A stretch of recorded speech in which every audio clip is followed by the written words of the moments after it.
अस्सलाम वालेकुम, शामिर अहमद। आज मैं आपको इस वीडियो में बताऊंगा कि पेंट करने का मुकम्मल तरीका क्या है। पेंट अगर आपने अपनी बिल्डिंग में करवाना हो, उससे पहले इस वीडियो को लाजमी देखें, क्योंकि इसके अंदर डिटेल तरीके से जो है ना घर को पेंट करने का तरीका बताया गया है। एक्सपीरियंस बंदे अल्हम्दुलिल्लाह हमारे पास लगे हुए हैं, तजुर्बाकार और अच्छे किस्म का पेंट, यानी टेक्निकल तरीका जो पेंट का होता है वो क्या है। पहले स्टेप से लेकर आखिरी स्टेप तक तमाम जो तरीके हैं वो मैं डिटेल में आपको बताऊंगा। तो ये सबसे पहला स्टेप जो होता है पेंट करने के लिए ज़रूरी होता है कि प्लास्टर के ऊपर वट्टी मारकर इसको रगड़ा जाए। रगड़ने से मुराद प्लास्टर के अंदर अगर कोई जो है रफनेस है, कहीं धारें नज़र आ रही हैं, कोई लाइनें नज़र आ रही हैं, तो उसको वट्टी मार के ना रगड़ाई करके प्लेन किया जाता है।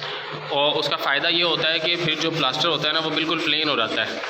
ठीक है, वो बिल्कुल प्लेन सरफेस होती है। और अगर उसके ऊपर वाल पुट्टी लगानी हो ना तो उसकी मिकदार कम लगती है, और बचत होती है। सबसे पहला स्टेप हो गया बट्टी मारकर प्लास्टर की रगड़ाई करना। रगड़ाई करने के बाद फिर दूसरा स्टेप जो है फिर प्राइमर लगाना।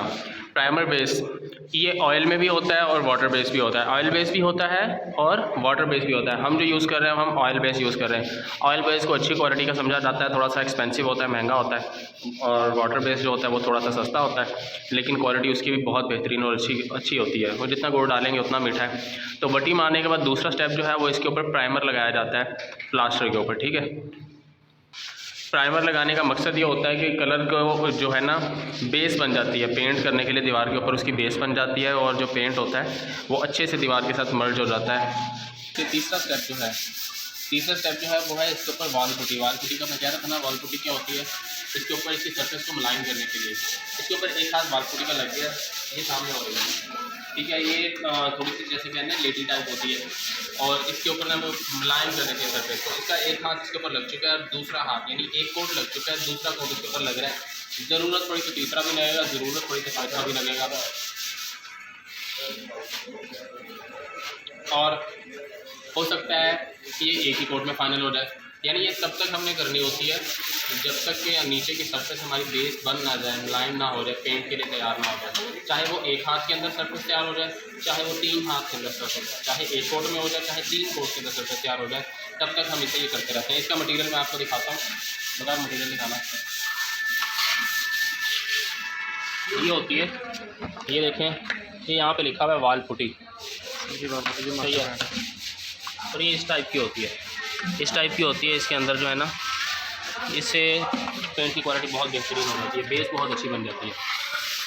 ये तो था तीसरा स्टेप। अब इसके बाद जो हम आपको दिखाएंगे इसका चौथा स्टेप क्या होता है। चौथा स्टेप इसके बाद है रेगमाल से इसकी रगड़ाई की जाती है। ये पेपर होता है जिसको उर्दू में रेगमाल बोलते हैं, क्योंकि जो पुट्टी लग रही है ना वो थोड़ी बहुत ऊपर नीचे होती है। ठीक है, वो थोड़ी बहुत जब ऊपर नीचे होती है तो इसकी रगड़ाई की जाती है। रगड़ाई करने के साथ इसको प्लेन कर दिया जाता है। ठीक है, अब यहाँ दीवार के ऊपर लगा हुआ है ये देखिए, सरफेस ना बिल्कुल प्लेन और खूबसूरत और साफ़ सुथरी हुई है। ठीक है, ये इसका चौथा स्टेप है। ठीक है, चौथे स्टेप के अंदर इसकी रगड़ाई हो रही है। रगड़ाई होने के साथ ये जितनी भी वॉल पुट्टी है ये प्लेन हो जाएगी बिल्कुल। और प्लेन होने के बाद फिर इसकी ब्रश से सफाई करते हैं, क्योंकि जो इसका धूल मिट्टी और इसकी जो है ना क्या कहते हैं, रगड़ाई करने से जो इसका बूरा वगैरह उड़ता है वो दीवारों के ऊपर अगर पड़ा हो तो उसकी सफाई करने के बाद फिर इसके ऊपर जिसका 5वां स्टेप है उसमें पेंट किया जाता है। पहला स्टेप क्या था, वट्टी फेरना। दूसरा स्टेप था डिस्टेम्पर करना, प्राइमर करना। और तीसरा स्टेप था वॉल पुट्टी करना। चौथा स्टेप था इसकी रगड़ाई करना। 4 स्टेप हो गए। 5वें स्टेप के ऊपर फिर हम इसकी वाल पुट्टी के ऊपर दीवारों की सफाई करके, यानी रेगमाल लगाना है। रेगमाल के बाद इसकी सफाई करनी है। सफाई करने के बाद कपड़े वगैरह से या ब्रश से सफाई करने के बाद इसका फिर जो अगला स्टेप है 5वां और आखिरी स्टेप पेंट का है।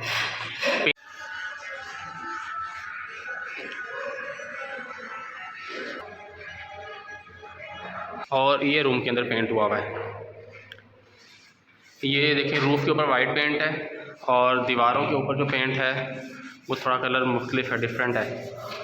यहाँ पे वीडियो के अंदर शायद इतना डार्क नज़र नहीं आ रहा, लेकिन ये बाहर से नज़र आएगा।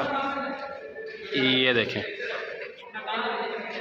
ठीक है, ये वाइट पेंट हुआ हुआ है, अंदर दूसरा येलोइश कलर का पेंट हुआ हुआ है।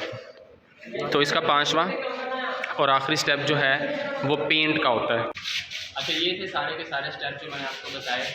अब मैं मुख्तसरन आपको सारे स्टेप एक बार दोबारा गिनवाता हूँ। पहला स्टेप था हमारा दीवारों की प्लास्टर की रगड़ाई, बट्टी के साथ इसकी रगड़ाई करनी है प्लास्टर को प्लेन करने के लिए।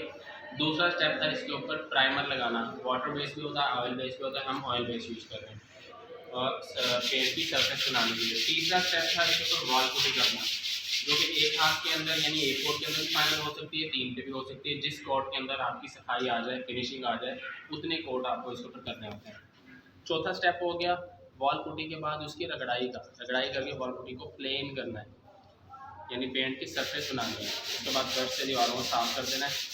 बाद में पाँचवा स्टेप जो इसके बाद है वो लास्ट स्टेप है इसका पेंट का। तो इसके ऊपर पेंट आपने रोलर से या अच्छे किस्म के ब्रश से इसका पेंट करना है।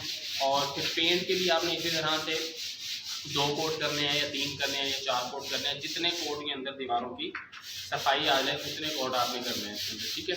ये मुकम्मल तरीका है।